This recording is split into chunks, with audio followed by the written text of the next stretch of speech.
Meghalaya high court ने 10 दिसंबर को अपने फैसले में केंद्र सरकार से अपील की है कि भारत को इस्लामिक देश बनने से बचाया जाना चाहिए और साथ में ये भी कहा है कि आजादी के समय जिस तरह पाकिस्तान इस्लामिक देश बना, उसी तरह भारत को भी हिंदू राष्ट्र बनना चाहिए था।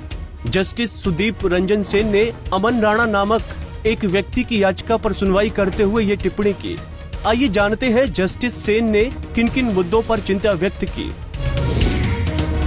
ये एक निर्विवाद तथ्य है कि विभाजन के समय लाखों सिखों और हिंदुओं की हत्या की गई, उनके साथ अत्याचार और बलात्कार किया गया, उन्हें अपने पूर्वजों की संपत्ति छोड़ने के लिए मजबूर कर दिया गया और उन्हें अपने जीवन और इज्जत को बचाने के लिए भारत में प्रवेश करने के लिए मजबूर किया गया।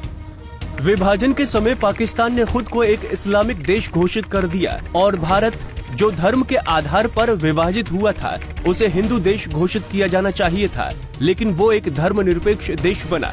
भारत ने खून बहाकर आजादी हासिल की और सबसे ज्यादा पीड़ित हिंदू और सिख थे, जिन्हें अपने पूर्वजों की संपत्ति, जन्म स्थान को आंसुओं और डर से छोड़ना पड़ा और हम इसे कभी नहीं भूलेंगे।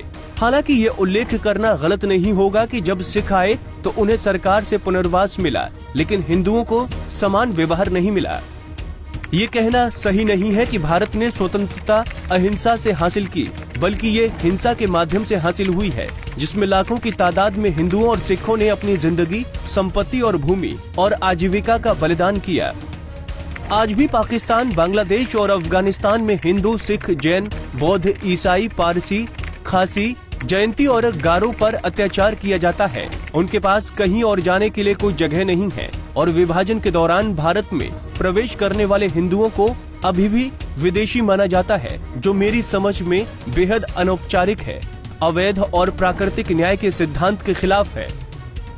कानून लोगों के लिए बनाए जाते हैं, न कि लोगों को कानूनों के लिए बनाया जाता है। और ये भी एक तथ्य है कि कानून तभी प्रभावित हो सकते हैं जब वो इतिहास और जमीनी वास्तविकता को ध्यान में रखें। मैं ये स्पष्ट करना चाहता हूँ कि किसी को भारत को एक और इस्लामिक देश बनाने की कोशिश नहीं करनी चाहिए, अन्यथा ये भारत और दुनिया के लिए कयामत का दिन होगा। मुझे पूरा भरोसा है कि श्रीमान नरेंद्र मोदी जी के अधीन सरकार इस विषय की गंभीरता को समझेगी और उपयुक्त अनुरोध पर कदम उठाएगी और मुख्यमंत्री ममता बनर्जी भी राष्ट्रीय हितों को ध्यान में रखकर इसका समर्थन करेंगे। मैं प्रधानमंत्री, कानून मंत्री और सांसदों से अपील करता हूं कि वो कानून पास करें जिसमें पाकिस्तान, अफगानिस्तान और बांग्लादेश से आए हिंदू, सिख, जैन, बौद्ध, ईसाई, पारसी, खासी, जयंती और गारो समुदाय के लोगों को बिना प्रमाण पत्र के देश की नागरिकता दी जाए। मैं उन मुस्लिम भाई और बहनों के खिलाफ नहीं हूं जो कई पीढ़ियों से भारत में रह रहे हैं, जो देश के कानून का पालन करते हैं, वो शांतिपूर्वक यहाँ रह सकते हैं। कोर्ट सरकार से आशा करती है कि वो इस अदालत के फैसले पर गौर करेगी और देश और उसके नागरिकों की रक्षा करेगी।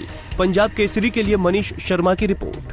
हमसे जुड़े रहने के लिए हमारे YouTube चैनल को सब्सक्राइब करें।